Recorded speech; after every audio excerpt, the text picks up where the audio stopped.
Cylinder और आज 1070 रुपये। कहाँ इतनी महंगाई बढ़ा दी? क्या आपने इतनी मजदूरी बढ़ा दी? क्या आपने सभी को रोजगार दे दिया? नहीं दिया।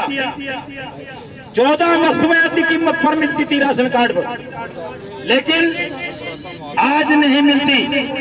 तो मैं नारे लगा करके खेत मजदूर यूनियन जिंदाबाद,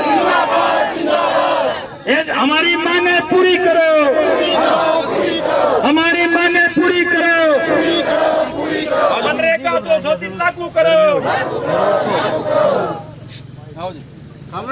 आ जाओ भीतर। हमारे अधिकारी हैं यहाँ इसके, उनसे हमारी यह अपील है, पहले भी गुजारिश नहीं, माइक ले लो। मतलब लगातार इस गर्मी के मौसम में वहाँ जो खड़े होना है, वहाँ मतलब एक किस्म की अस्थायी जेल है। हम कोई अपराधी नहीं है, कैदी नहीं है, और ना हम आपको परेशान करना चाहते।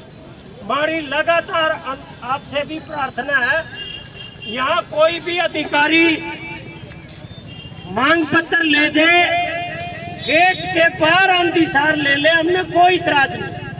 लेकिन हर बार गर्मी के मौसम में यहाँ कोई अधिकारी होता नहीं, फिर आपके वो जो अपने सुखविंदर दाएं बाएं फिर जावे, इस करके आप तक यह प्रार्थना है।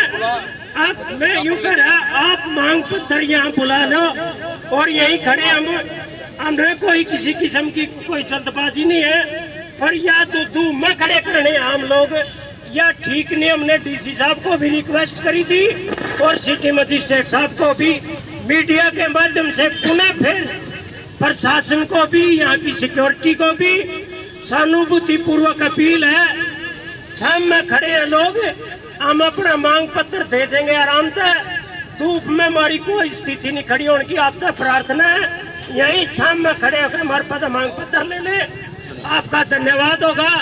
और मीडिया के साथियों से भी फिर दोबारा अपील है, यही हमारे यूनियन के राष्ट्रीय सचिव डॉक्टर विक्रम सिंह दिल्ली से आए हैं, उनका की बाइट भी ले ले किया जा रहा है। ये जो आज का प्रदर्शन है, ये खेत मजदूर यूनियन की अखिल भारतीय जो आज आंदोलन हो रहा है, लगभग भारत के 500 जिलों में इसी तरह से खेत मजदूरों के 5 संगठन इकट्ठे होकर आंदोलन कर रहे हैं। मांग मुख्य तौर पर ये है कि खेत मजदूर को जीने के लिए जो चाहिए वो मुहैया करवाया जाए। काम मनरेगा में 600 रुपया दिहाड़ी, 200 दिन का काम। खेत मजदूर को रहने के लिए घर चाहिए, उसको घर के लिए ग्रांट, 2 कमरे का घर, साथ में किचन, रसोई, बाथरूम साथ में चाहिए। खेत मजदूरों को ज़मीन, जो आज़ादी का वायदा था कि उसको अपनी ज़मीन मिलेगी, प्लॉट मिलेगी, वो उसको मिलना चाहिए। डिपो में सस्ता राशन मिलना चाहिए, उसके साथ बुढ़ापा पेंशन मिलना चाहिए, विधवा पेंशन मिलनी चाहिए। और हमारे बच्चों को भी पढ़ाई का हक है, वो प्राइवेट में नहीं जा सकते। अच्छी शिक्षा, सरकारी स्कूल के अंदर शिक्षा, और साथ ही साथ अगर बीमार होता है तो उसको डॉक्टर चाहिए, और वो डॉक्टर प्राइवेट में नहीं जा सकता है, सरकारी डॉक्टर चाहिए। तो इन मांगों को लेकर मुख्य तौर पर कि एक डिग्निफाइड, सम्मानपूर्ण जीवन खेत मजदूर जी पाए। जो ग्रामीण भारत के अंदर मुख्य उत्पादक शक्ति है, उत्पादन करता है, उसको भी गर्मापूर्ण जीवन जीने का हक होना चाहिए। और हम मांग कर रहे हैं भारत सरकार से, आपकी जो राज्य सरकार है उससे, जो आज हम मांग पत्र देंगे उसके जरिए कि वो खेत मजदूरों को भी नीति के अंदर लेकर आए और उनके जीवन के लिए जो जरूरी चीज़ें हैं वो मुहैया करवाए।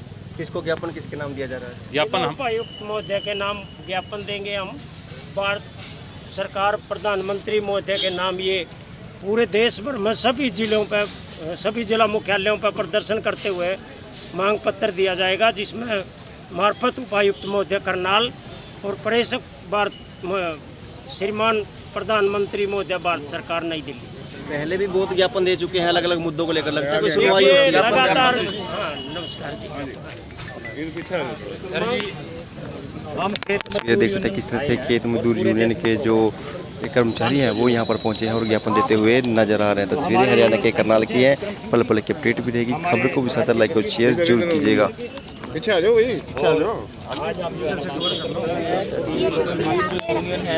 जिला सचिवालय के बाहर से अपनी मांगों को लेकर ज्ञापन सौंपते बहुत हुए सारी तो केंद्र के स्तर की है, तो आपसे गुजारिश है कि आप भिजवा दें। पर बहुत सारी चीज़ें हैं जो केंद्र की ज़रूरत नहीं है, जैसे मनरेगा में 100 दिन का रोजगार, ये तो केंद्र से पैसा आता है यहाँ, तो उसको लागू करवाने की ज़रूरत है। ये लोग बार बार यहाँ पे आते रहे हैं, मीडिया वाले यही सवाल पूछ रहे थे अभी कि बार बार आते हैं, आप सुनते नहीं हैं। तो अब मैं तो बोलता हूँ कि इसका जवाब अगर हमसे बेहतर आप दें तो बेटर है, क्योंकि हमारे लिए ही इतना बड़ा प्रशासन खड़ा किया है यहाँ पर। मेरे को तो लगता है समाज शास्त्र के छात्र होने के नाते कि जिला प्रशासन का काम ये है कि जो नागरिकों को सुविधा चाहिए वो मुहैया करवाए, अन्यथा उसका कोई काम नहीं है। तो हमारा तो यही है कि अगर साहब नहीं मांगेंगे तो अगली बार ज़्यादा तादाद में आएंगे। और हमने तय किया है कि अभी अगले बार ग्रामीण भारत के अंदर भी हम लोग हड़ताल करे थे, जो आप लोगों का प्रश्न था। और आपसे गुजारिश है कि आप इसको प्रधानमंत्री साहब को भेजिए और जिला स्तर की मांगे हैं साहब को भेज देंगे और अपनी रिकमेंडेशन के साथ लोकल मांगे हैं। एक और सर मैं बताना चाहता हूँ, ये मनरेगा में 2 साल हो गए, गाँव पटेड़ा कई बार पता क्या होता है, आपने एड्रेस कर दिया मान लीजिए सीएम साहब को, ठीक है ना, और मुद्दा है सेंटर का, आप समझते हो ना। अब आपने ये सुनो पीएम साहब को लिखा है और वहीं का मनरेगा सेंटर का ये प्रोजेक्ट है, हम वहीं पहुँचा जाओ। सर मनरेगा सेंटर का प्रोजेक्ट अपने इम्प्लीमेंटेशन एजेंसी तो यही है ना, वो सेंटर यहाँ के अधिकारी की जिम्मेवारी बनती है जनाब, यहाँ के अधिकारी की जिम्मेवारी बनती है ना कि पूरा देश का प्रधानमंत्री हर गांव में जाएगा, मुख्यमंत्री गांव में जाएगा। ये जो है ना भ्रष्टाचार हो रहे हैं। आज तक 2 साल हो गए, पटेड़ा गांव के लोगों को पैसे नहीं मिले और न ही इंक्वायरी आगे बढ़ पाई, रोक रखी। वहीं तहसीलदार साहब उसका जवाब नहीं दे रहे जो मांग रहे हैं, और यहाँ धरने पर बैठेंगे, प्रदर्शन करेंगे, भूख हड़ताल करेंगे। ये हम कहने चाहिए करवाओ, ये जल्दी जरूरी है। और ये जो है ना एक मांग आया नहीं, ये जो साइन है, हाँ ये मतलब फोटोकॉपी है। हाँ फोटोकॉपी है, ये पहले दे रखा हमने, ये पहले दे रखा और ये आपके पास हम दे दिए। हाँ ये फोटोकॉपी है और ये कि ये शास्त्री करनाल में एक पूरे